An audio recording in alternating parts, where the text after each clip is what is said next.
G'day everyone. Today's video is going to be about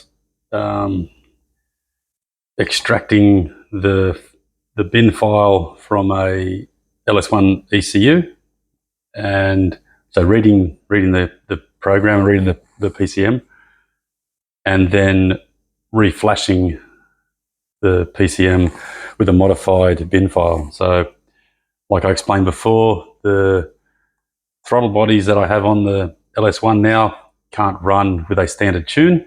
They'll need like a mathless tune done to it. So I looked at what options I had to do. I had a different flash tool. I looked on all the PCM flashing sites for the correct operating system for my ECM. It's Australian ECM.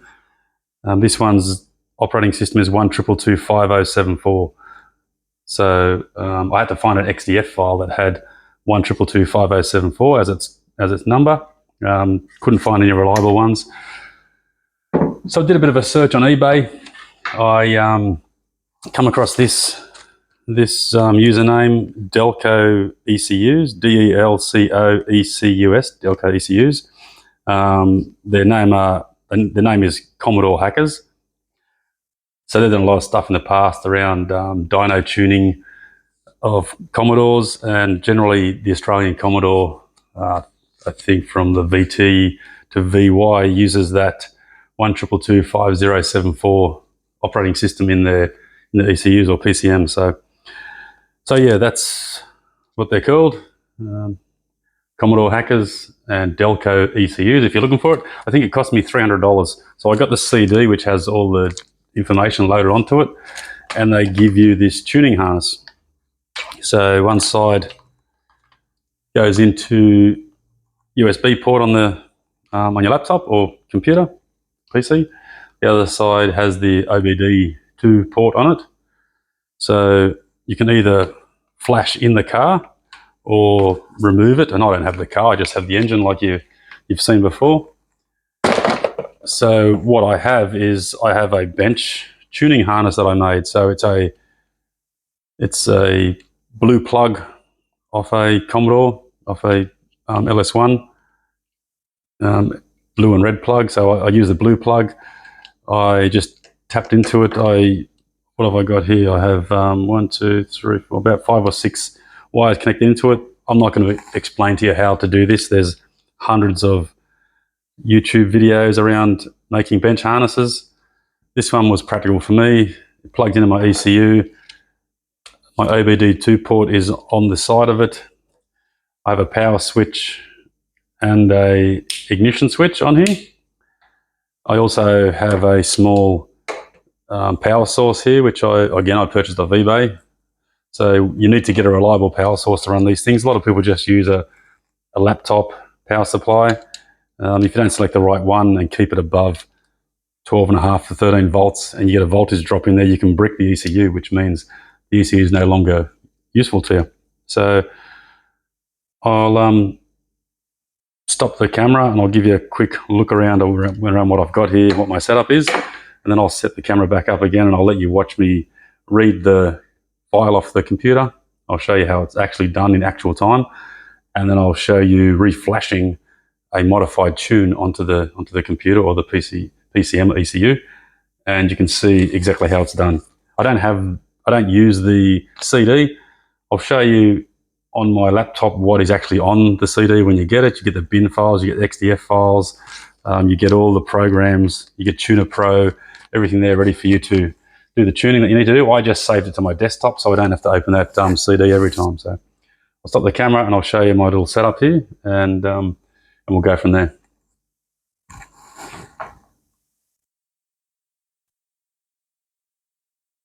So this is what I have set up here.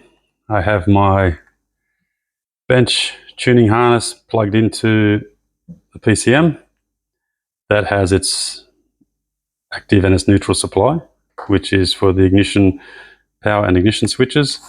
I have my small power supply here. You'll be able to see once I flick the ignition switch on and the power supply switch on, you'll see it's pulling 30 amps reading the PCM. So that's powered the PCM up now. So there's power to it. What I'll have to do then is I'll plug in this tuning harness. It's now plugged into the OBD port. I will then run this around the back of the laptop, and I'll plug it into the USB port in the laptop. There you go. You can see, the computer makes some noises that it's recognize that it's plugged in. You can see the little electrical box which has all the gizmos and doodads in it for the tuning process has now fired up. So the computer's on. The PCM, or the car engine computer, is running. The power supply is supplying power to the tuning box. The power supply has 13.15 volts on it, and it's pulling 30 amps. So what I'll do now is I'll set this up, and I'll show you exactly what happens when I go to program this PCM. So what I've done is, just so you can see how quick it runs and gets set up, I've inserted the CD in the drawer. This is what happens when you have the CD in there. You see this LS1 flash cable. Double click that. It comes up with a list of folders here. So if you look inside these, there's the ADX folders. I can't open them. The system has to open them on the when you're programming. Bin files. So you can see there the 1225074. That is the Aussie OS ID number, or operating system number, as it's called. This CD comes with VY HSV 285 kilowatt Club Sport automatic with no VATs on it. That's the bin file. Then it has a Club Sport sedan manual with no VATs bin. Then they give you the MAFless tune for a VY auto with a 308 diff, a VY MAFless with a 3.46 diff in a manual. They give you the VZ files, auto and MAFless auto and MAFless manual tune, 300 kilowatt ones. I can't use them because mine's a VY operating system. I can swap between any operating system that's 512 kilobytes, but I can't bump it up to 1024, different memory size. So that's what's in there. If I go back, you'll see here it has the cable driver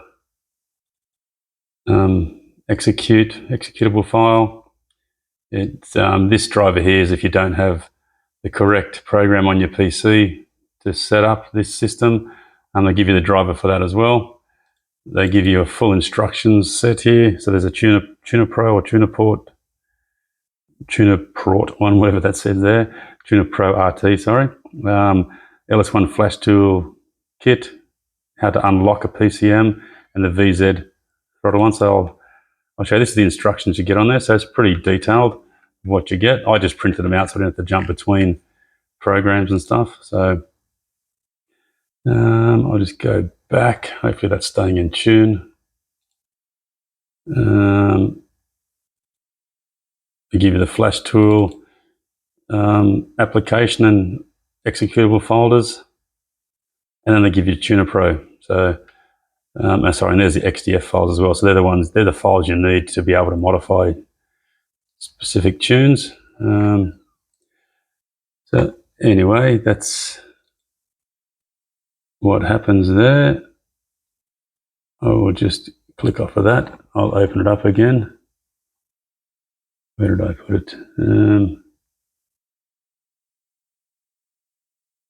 It is in my,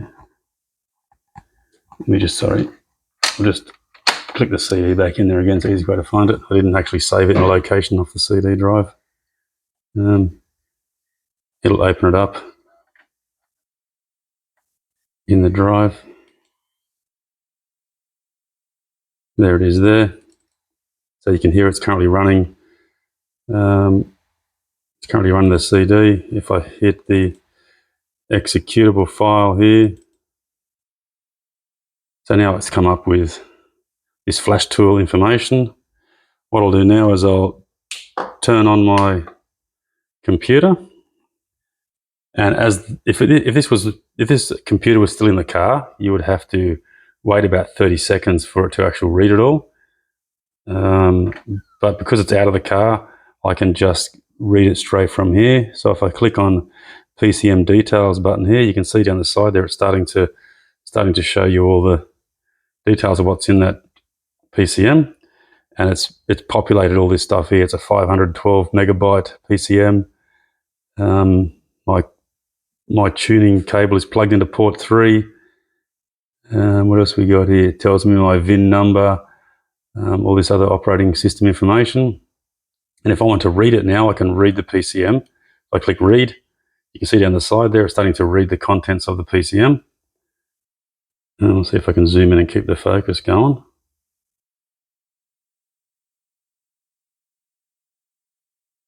Sorry, it's a bit shaky because I'm holding the phone or the camera to see it. I'll try and get the focus on that more. You can see it's just scrolling up there, and down the bottom here you can see, instead of pointing with my fat finger, I'll point with something else, what I got on hand here.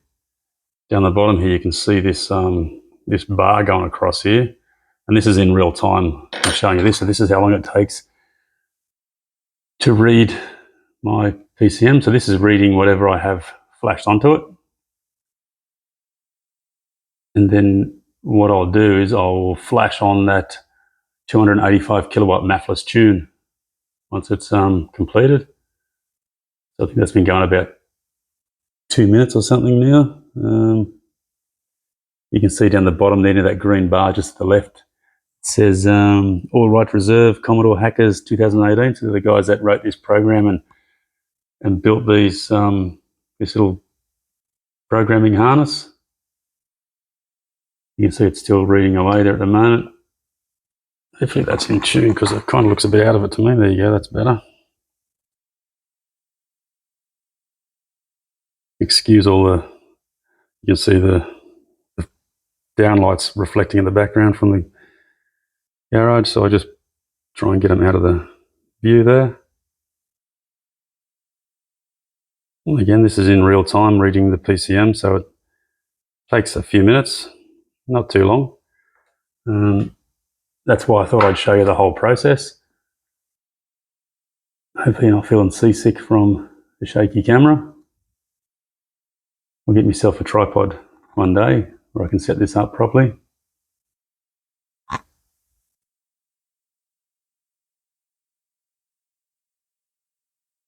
As you can see, it's still scrolling across. I think that's about 3.5 minutes or something now.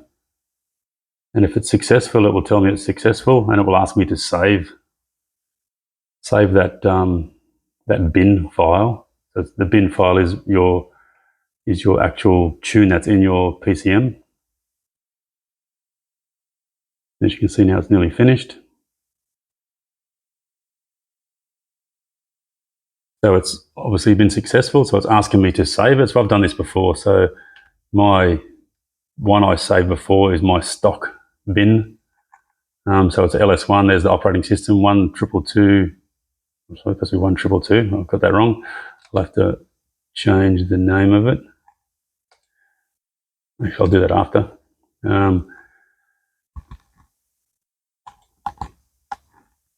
I'll just, actually it's this tune that's in it at the moment, so I'll just overwrite that one. So what it is, it read that bin anyway. So if I wanted to change my VIN number, I could just say write VIN. I can change the VIN number in this PCM. What I'll do at the moment is I'm going to write a calibration onto this PCM for you. So if I hit write cal, and then I say, it come up in here, it's asking me, do you want to write the calibration file? I hit yes. I hit yes. It's asking me to select the bin file. So if I had already pre-tuned one myself, I would go and select it. But in this instance, just so I can show you what these guys from Commodore Hackers have done, if I open up bin files here, I need a MAFless tune for my throttle bodies over there, and it's an automatic. It's a 4L80E. So you can see here it says operating system 1225074 VY MAFless version 5 auto 308 diff. So if I double click on that one there, it come up and said PCM and selected bin file have different operating system numbers. They're not. They're both 1225074.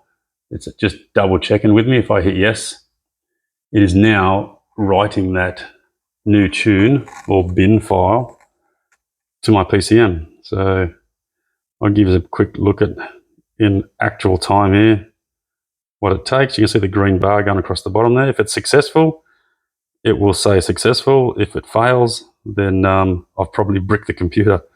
I've bricked the PCM. So it said successfully writing certain components there, module 1, module 2, success 6C, whatever that means.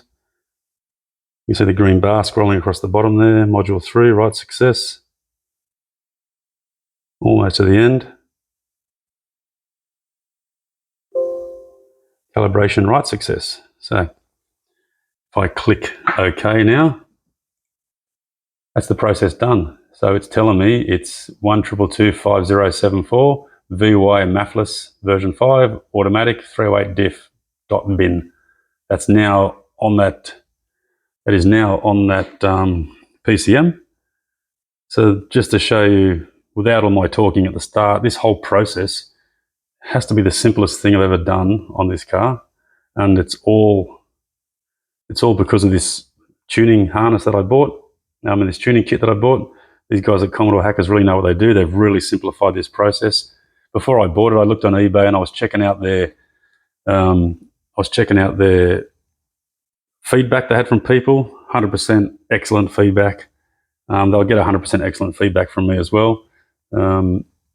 You can see that tune is now on that PCM. So if I shut that down there, I close this program out, close all these bits and pieces down, it's now back to my standard desktop. I can come over here now and I can turn off the ignition, turn off power to the PCM. I can now unplug it. I can now, this, I think 7mm socket I think it takes on these nuts on the middle of them, on the bolt in the middle. Yep, 7mm nut. I just use this nut runner here to unscrew it. So as you unscrew them, it sort of pulls up against the washer, starts pulling the plug. Just got to give the plug a bit of a pull every now and then just to make sure it comes off correctly. Disconnect it. So this, I'll take that nut runner with me. I'll take this over to, if it was going to your car, you'd lock it into your car. Mine's on this engine run stand like I showed you before. It fits in this little pocket down here. This is the actual pocket that they sit in the engine bay of the car. This is my actual harness. So I have the blue, I'll turn this light on here, see if I can give you a bit more light. So the blue plug and the red plug. It's as simple as pushing the plug down on there, keep pushing the plug down, screwing the bolt with a nut runner.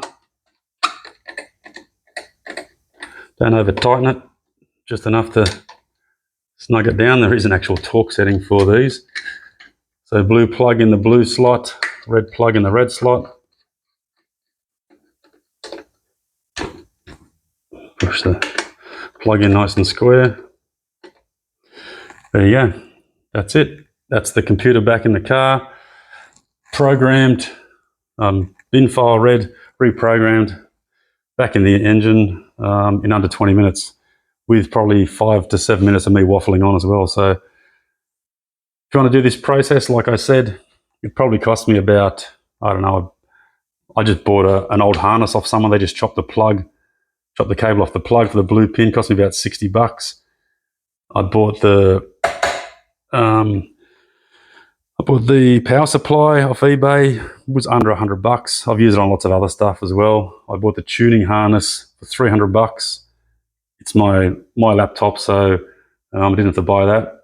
So what does that add up to? Maybe under $400, maybe $450 max, and you can get yourself a full tuning harness for your car. You can read this is LS1 specific. I haven't checked if they do LS2 and stuff like that, but LS1 specific. So really simple process once I bought everything, and highly recommend it. Highly recommend them. I like doing everything myself. Like I mentioned before, I built the engine run stand, pulled the engine out of a car, set it up on the stand, rewired the harness to delete all the sensors that weren't required. I got a bit more tidying up to do once I get the last few bits and pieces. Bought the cross ram injection for it, connected it all up, modified it to suit because they're actual garbage. And hopefully the last couple of fuel hose parts turn up next week. And I got a pile of stuff here still to connect up. Hopefully that stuff turns up next week, and I'll get back to you then. I think I deserve a beer. Cheers. That was delicious. If you like the video, don't forget to hit the like button. If you want to see more of what I do, subscribe, and you can share it amongst mates if you know someone that's going through the same sort of process. This is a pretty interesting little video, and hopefully you all like it. See you on the next video, hopefully the next couple of days. Okay, bye.